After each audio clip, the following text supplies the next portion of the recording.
anxious, but sometimes they get ill. Dr. Joelene Huber is here. She's our pediatrician and health columnist also at today's Parent Magazine.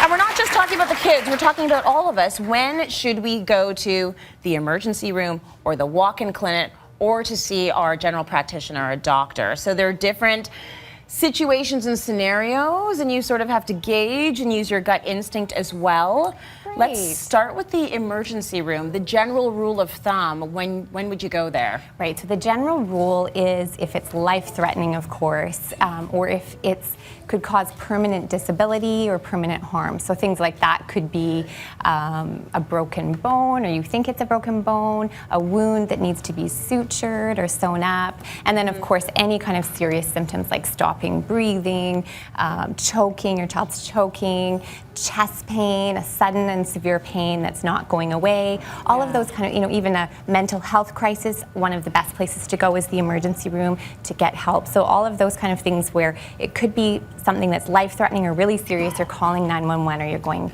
directly to the emergency room. Okay, now we always have sort of a gauge here, and I think this is provincial. We have telehealth, right?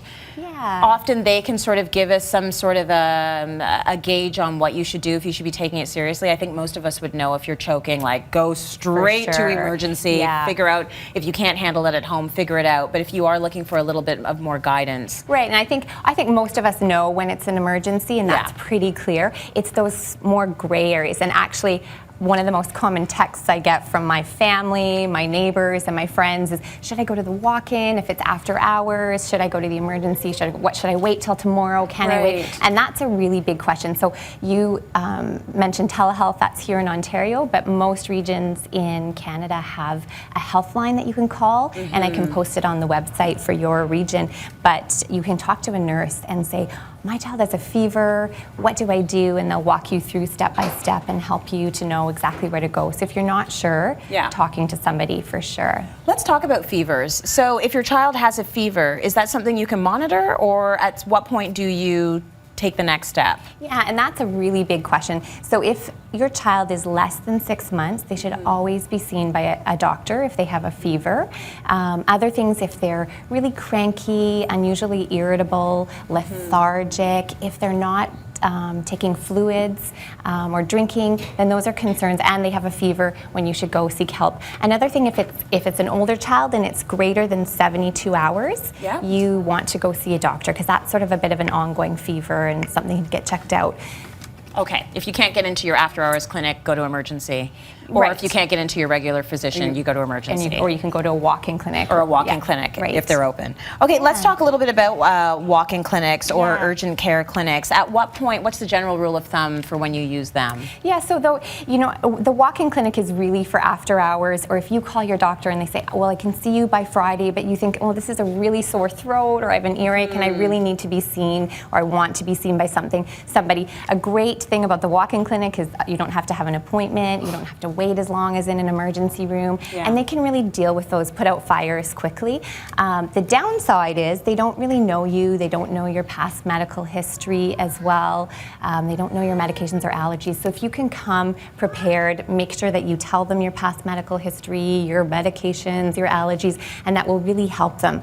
The walk-in clinic should not be the place that becomes your primary health care. It's really important to have somebody that gets to know you, because some issues develop and evolve over time. So it's a great place to go if you need something in the evening and your doctor is not available. It's a good place to go for sort of those simple, more minor issues.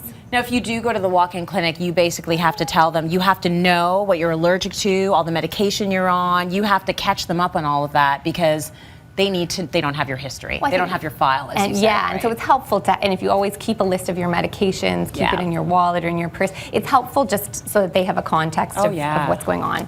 Now, how about regular doctor, physician? We know they're well visits, they're preventive visits. When should you be seeing your doctor? Yeah, so when you're pregnant, you can look for a family doctor or a pediatrician for your baby when they're born, and you really want to have those regular checkups when you have a young child, and even when you're our age and when you're older, you definitely should be going to somebody regularly. Just like you go to the dentist, you have your checkups, you should go to the doctor really for exactly what you said, preventive. So screening for cancers, screening for your child's development, getting their immunizations, and that's your sort of once a year kind of checkup as you're getting older.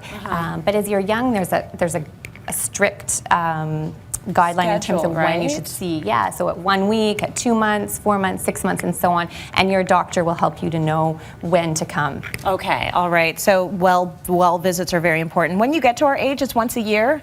So, once a year is pretty much depends. sufficient if you're feeling healthy. It depends on your age and your health. Okay. But you can talk to your primary care, say, can I come, should I come next year? Is it 2 years? And they'll let you know. And also depending on what screenings you're having done at that age. So talk to your primary health care provider and they'll give you the schedule of when you should be seen, but don't sort of go for years without being seen. Yeah, for sure. Did you hear that? Don't go for years without being seen.